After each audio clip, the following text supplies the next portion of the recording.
The most important care of each day is food. Some species of animals eat nothing but meat, others nothing but vegetables. We have species that eat anything and others that are limited to a very strict diet. Among men and also among ants, we find all of these at the same time. There are northern races like the Eskimos who eat nothing but meat, Hindus who eat nothing but rice, and Arabs who limit themselves to dates. I know a Mexican Indian tribe that subsists exclusively upon seafood like fish and mussels, while Europeans eat any and everything that suits their palate. Entom presents a similar picture. Like mankind, in the hunting age, they ate meat only. Today we have these species, the stinging ants and wanderer ants. As a rule, however, the ants of our day, like mankind, eat anything. Some species have adopted vegetarianism and a few eat only special foods, but all may pass over from one kind of food to all other kinds of nourishment. The meat-eating ants devour dead as well as living food. If dead, no animal is too large for them to consume it entirely. The favorite food is the brood of alien ants, but their own are not despised. One species has developed the practice of consuming the grown sisters into a law. The people of the soldier-eating Spartan ants slaughter a number of their largest soldiers every winter. Anything sweet tickles the palate of most ants and, like human beings, they will not touch food that smells bad. They abhor the excrement of meat eaters but are very fond of honey, sweet resins, and all kinds of sweet plant exudations. They extract sweet essences from other insects such as plant lice, crickets, and wasps. This nourishment is actually vegetable in origin, merely having passed through another animal body. As to purely vegetable products, ants devour grains and fruits. The termite hunters, a species from tropical America, eat and feed exclusively on mushrooms. The honey ants, like many hunting people, gather great quantities of food and store it in chambers, so that they may live through times of need. A miniature storage chamber, its crop stomach, is carried by every worker. When an ant gathers food, she does not feed herself. This takes place only when she opens her crop stomach and lets a little of the food pass into her private stomach. The crop stomach is nothing less than a market basket, a bag for food, comparable with the jaw bags of apes, with the difference, however, that the apes keep the food, which they cannot chew quickly enough, in the capacious jaw bags until they can enjoy it themselves, while the crop stomach of the ant serves only in the smallest degree for its own nourishment. It belongs to the whole people. It is a social stomach, or better, a national stomach, for only in rare instances and then to the injury of the people are other creatures fed from it as members of the nation. The ant gathers considerable food but needs very little for its own requirements, so little that it is always hungry. Its national consciousness is so strong that it reckons itself in terms of the welfare of the community. Only a portion of the people go in search of food while the others, with work highly specialized, attend to the housework. When one of the workers comes home, another ant approaches her, touches her with her feelers, strokes her with her front legs, and licks her. They feed one another with a kiss, lay tongue to tongue, and accompany this friendly intercourse with tender strokes of feelers and legs. The feeder that comes home with a full crop is not content with feeding one, but passes from one to the other, distributing her gifts with a free hand. And even the others, which have been so tenderly fed, do not retain these gifts for themselves alone. They run to other hungry sisters and pour forth what they can spare in kisses. Of course, besides this feeding from mouth to mouth goes the passing from hand to hand. Some large bits of prey, vegetable or animal, are not first taken into their crops, but brought into their nest by the foragers as they are and at once given to their sisters. Besides these, the males and winged females, if there are any in the nest, the young, and especially the queen mother, are fed abundantly. If we compare the ant nests with the beehives, the regularity of the bee home surpasses in every way the apparently irregular, unsystematic ant home. We might conclude that while the bees had long since found the best possible nest for their young and themselves, the ants were still in the dark and very far from the stage of perfect construction. Such a conclusion would be altogether false. As a matter of fact, the ants are far superior to the bees in the construction of their nests, as in every other respect. The most astounding fact is not that some species build one way, others another, some on the earth, others under the earth, some in hollow trees and branches, and still others erect their fortresses on the trees. The most amazing thing is that one and the same species understands how to build its nest to conform best to altered conditions. The great variations in the nest building of the ants when compared with the hard and fast stem of the bees is an extraordinary triumph. In one district in a forest, where floods occur, the same species that formerly built among the roots at the foot of the trees builds high in the trees. Another species will build its nest on the mountains under sun-warmed rocks, while in the valley the same species builds a warming earth heap over the nest, and in the woods, builds upon tree stumps. These little animals know precisely what is best for each condition. Andom knows every method of settlement, from simply living in holes to settling a considerable stretch of land with several city settlements. They also know how to live in a rented home, either of other ants or of different animals, and sometimes after this tendency take permanent possession by force. As a rule, the city-state prevails. A people lives in a fortified city and considers all the land about it as its property. A further development that often follows is that populous cities found colonial towns, with which they are connected by well-marked roads. In contrast with these are the emigrations from overpopulated cities, making up the journeys of the nomad ants, who know no fixed dwelling place, but pass from one hunting ground to another. Some ants, like the blood-red slave hunters, have winter cities and summer cities and change their homes regularly. If the people of a community are no longer pleased with the town in which they have been living, they build another better one on some selected spot and remove thither, compelling reluctant individuals to move with them. The abandoned nest may then be taken possession of by other people, which alters it to suit its own needs and taste. It may be abandoned by this one and in turn be re-inhabited by a third people who alter it again, so that it becomes a remarkable example of composite architecture. Also, an abandoned nest may be besieged by its former owners, or an inhabited nest may be captured after a hard battle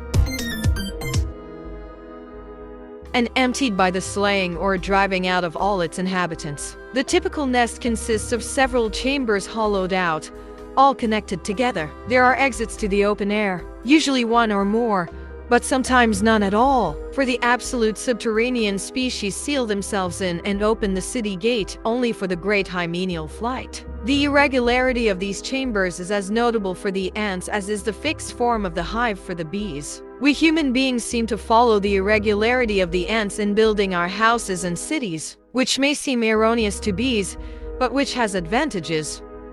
When men build houses and cities, they proceed in two ways.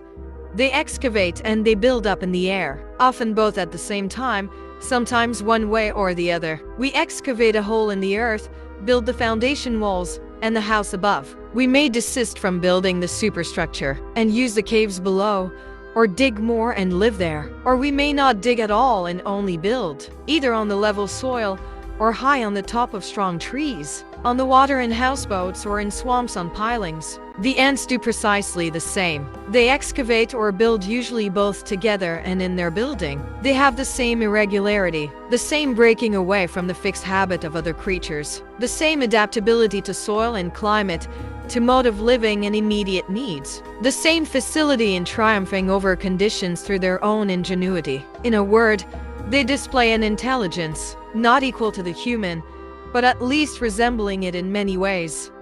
Different as the nests are in position and structure, just so are the materials of which they are built. They use earth, wood, stone, grass or dung, pasteboard, paper, and silk, but the most elaborate of their buildings shows no such waste of labor as among the bees and wasps. In case of necessity, the home may be abandoned and a new one erected in an astonishingly short time.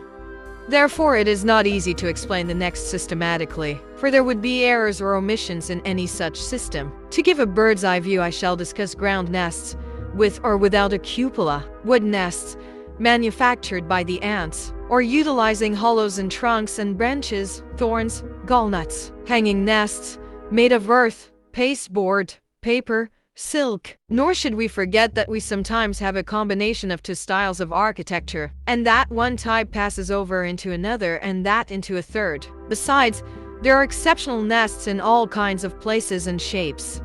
The ground nests have hollow chambers, connected with one another by tunnels. These chambers of various sizes have flat floors and more or less arched roofs. The rooms serve as nurseries for the young brood, storerooms and rubbish dumps. Among the mushroom growers as hothouses. Among the mason ants as quarries. Some species take away to some distance the earth which has been excavated. The apparent reason being that the presence of this city may remain unnoticed. These nests are all subterranean. Most species are not so far-sighted and timid. They heap the excavated earth above the nest, leaving the opening wide. In this way, they build craters, heaps, and a hill, in which the chambers and tunnels are hollowed out. On this part standing above the level, more work is done inside and out. They utilize not only the earth that was dug up but also material from the neighborhood. Earth, sand, small stones, bits of straw, pine needles, and bits of wood.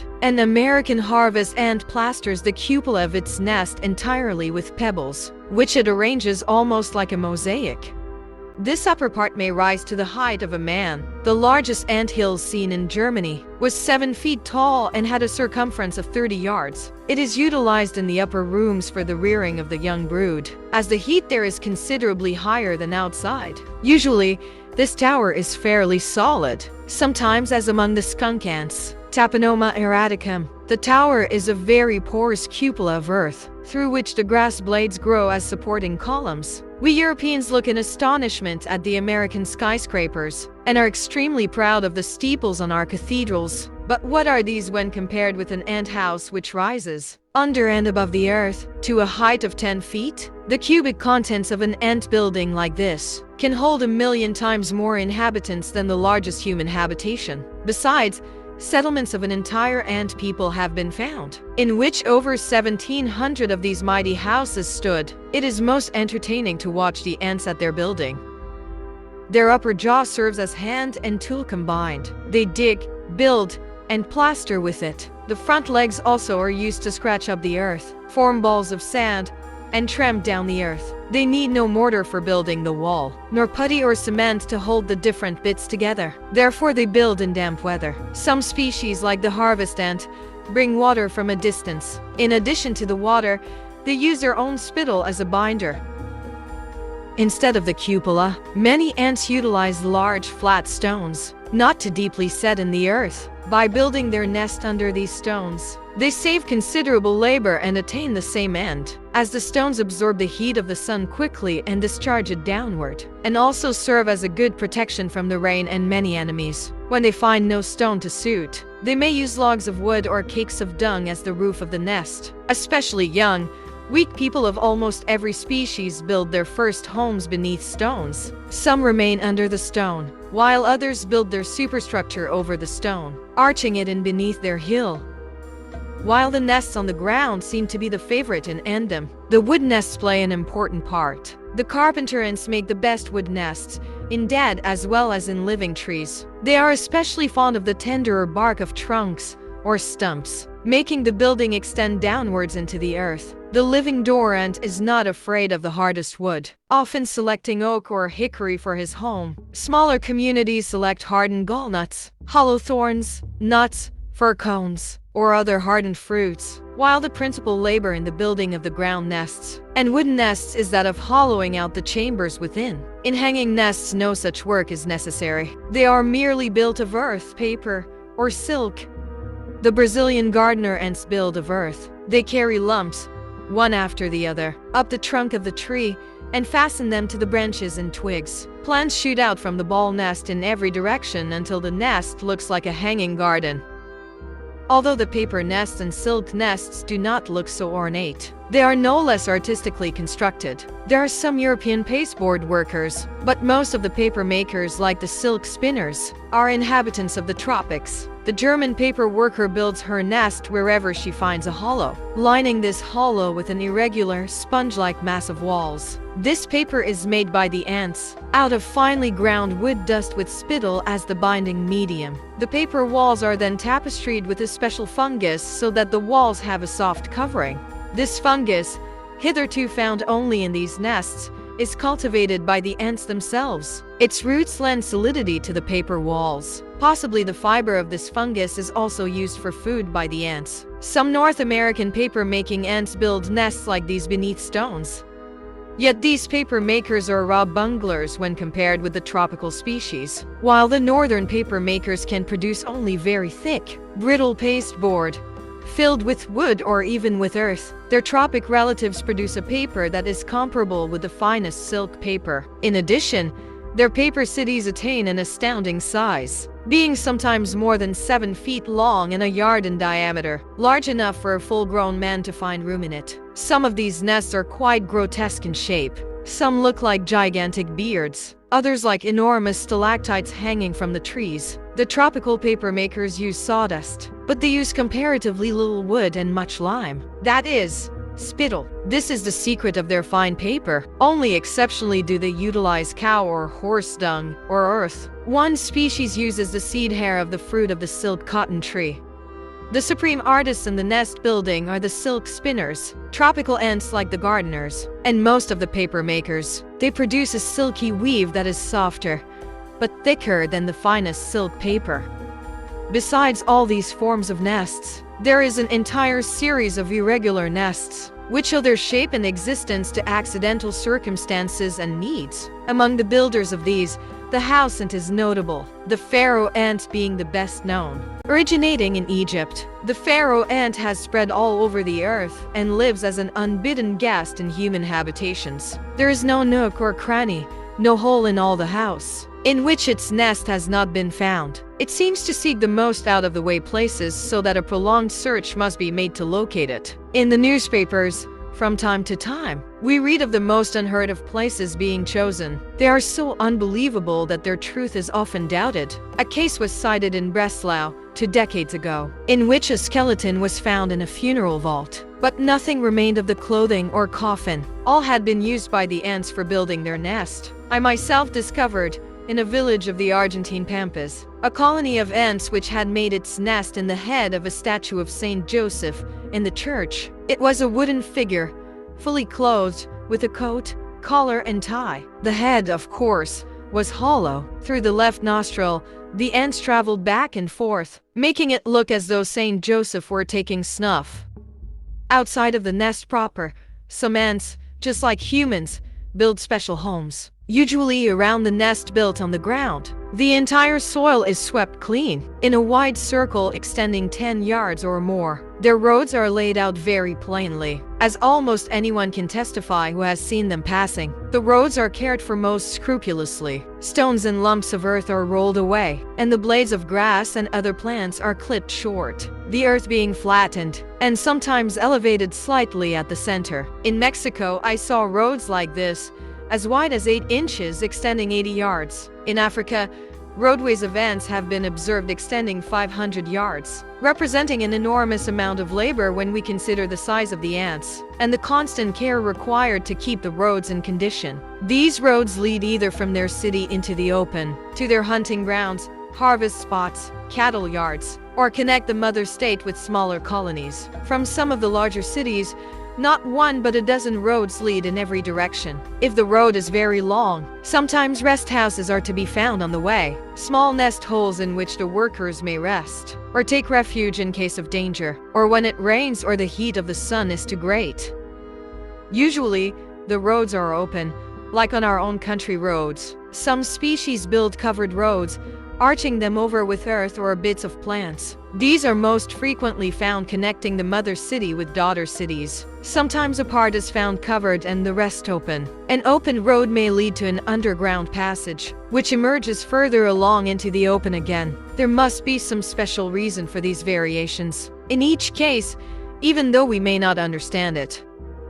Similar paths lead from the nest deep into the earth. In these passages, which have many branchings on both sides, the ants hunt their lying prey. Sometimes they lead, like the surface roads, to the cattle yard to the lice, which the ants have pastured on the roots of plants. The tree ants have similar roads, both open and covered, connecting the sister cities, and also leading to their stockyards.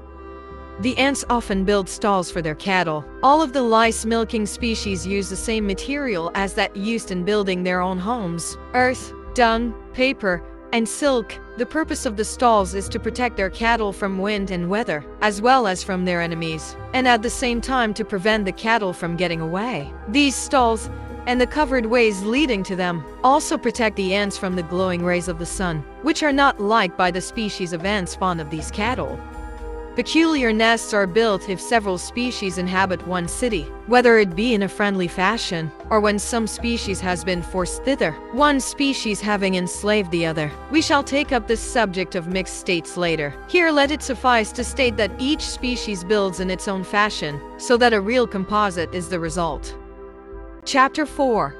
The Hunters. Science has assigned anthem a place in its system, as it has done with man. But this system is frankly filled with error, like all systems. The generally accepted classification of ants recognizes 5 families: stinging or wicked ants, wandering ants, knotted, long-necked, and humpbacked or scaled. It is assumed that ants are descended from a wasp-like insect type, and it is a fact that the most ancient ants bear some resemblance to some solitary wasps. These are the wicked stinging ants. All other species have developed from these. These wicked ants live in all parts of the globe, but they appear usually in small numbers, where larger numbers appear as in the tropics. It is in the most impenetrable parts of the country. They usually form small communities. Some families are very shy and live exclusively underground, thus almost entirely losing the sense of vision. Others have special peculiarities, such as the jumpers and tick ants, which can jump a foot at a time by using their mandibles. Among these wicked ants, the females, males, and workers are of equal size, and all these castes are much alike. I write it designedly female and not queens, for we can hardly speak of one queen among the stinging ants. The female is a very lazy layer, producing a pair of eggs every 4 weeks, but the workers also lay eggs. As a result, the female is not treated as queen mother. She works with the rest and receives no special recognition. The workers are of one type. There are no soldiers. The nests are crude and inartistic. The stinging ants are a hunting race, hunting all insects and living exclusively on meat. Their brood is not fed from the crop, as is the case with other ants, but with raw meat. The booty is torn apart and the small bits are fed to the larvae, nor is the same care bestowed upon the young as by other ants. The larvae spin themselves into a cocoon, and when they want to get out, no friendly nurse helps them. They must strain themselves to emerge from the web. If they are not able to do so, they die in it and are then thrown into the rubbish pile. Stinging ants usually hunt alone or in small groups. Some races, however, have developed regular warlike tactics, and forming an army, attack the termites in a body. It is rather surprising that this type of ant, harmless, weak, timid, and rather uncommon, should be called wicked. The one country in which they do full justice to this name is Australia. The special type of wicked ants produced there bears the impressive name bulldog ants.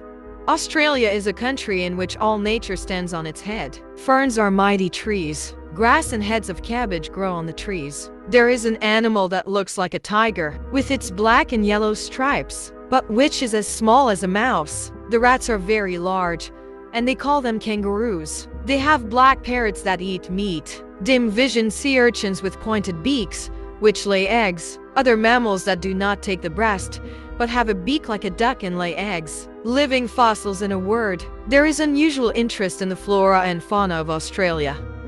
The ants play their part too. Nowhere else are the stinging ants of any importance, but in Australia, they give tone to anthem. I swore eternal enmity with the bulldog ants, a most unlovely race, growing to 1 inch in length. These creatures are not open to friendly intercourse. They are utterly opposed to scientific investigation, and know how to prove their objection most strenuously and painfully. There are red, brown, black, and variegated bulldog ants, but all are desert dwellers. They dig their nests into the earth 4 feet deep and may go deeper in a day's time. A colony may count 1,000. Some are great jumpers, leaping a foot at a time. They seem to be fond of bathing and are splendid swimmers. And I know from personal experience that they can both bite and sting, for I had more than one proof of their prowess. On one occasion, I tried to rob a bulldog and city. I had good siege weapons: axe, shovel, and spade, necessary tools for the lime, which is hard as stone. The door of the fortress was open on a hill, and I began my attack there. The ants took up the gauge of battle, but the door was at the bottom of the fortress, right by my left foot. The storming horde attacked my trousers, within and without, jumping as high as my knees. I dropped my weapons and betook myself to headlong flight. The band followed me for 20 steps. At a safe distance from the fortress, I took up the battle with the beasts that had clung to me. It was not so difficult to get rid of those on the outside of my trousers, but for those that had made their way up the legs on the inside, it was not so simple.